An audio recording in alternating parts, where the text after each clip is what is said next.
We treat a variety of painful conditions of the spine, and we treat those conditions with combinations of physical therapy, oral and topical medications, and sometimes we perform injections into the painful area.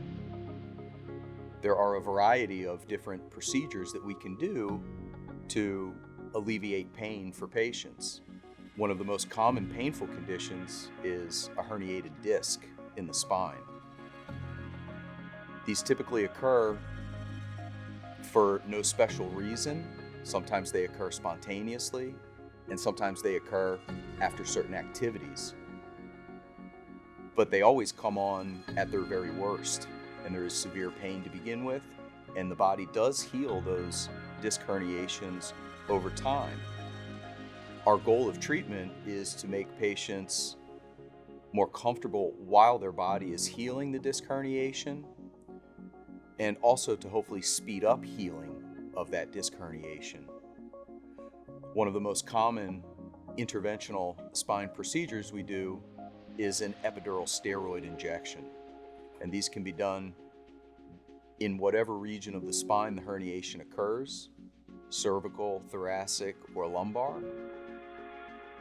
It's an injection of anesthetic medication and steroid medication placed into the spinal canal, onto the herniated disc, and onto the nerve that is being pinched.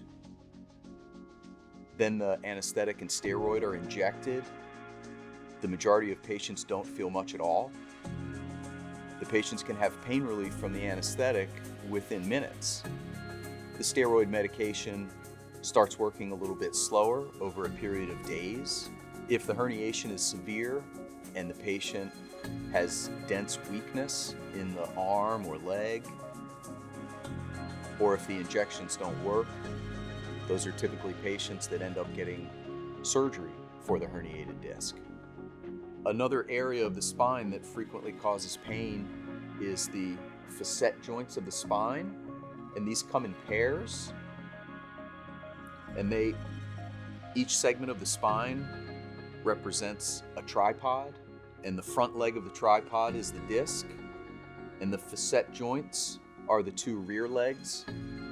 And these are regular joints, just like a shoulder or a hip. They're just much smaller and they don't have a ball and socket, but they do become arthritic and they can become painful. We can inject steroids into the joint, just like we would a hip or a knee. And this can provide some very meaningful relief.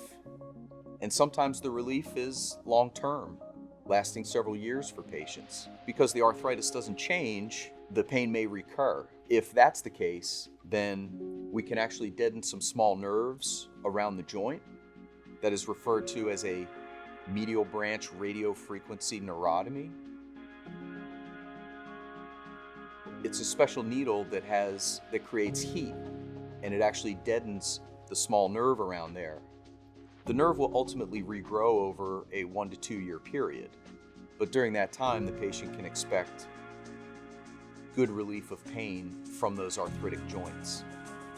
This can be performed in any region of the spine, the lumbar, thoracic, or cervical.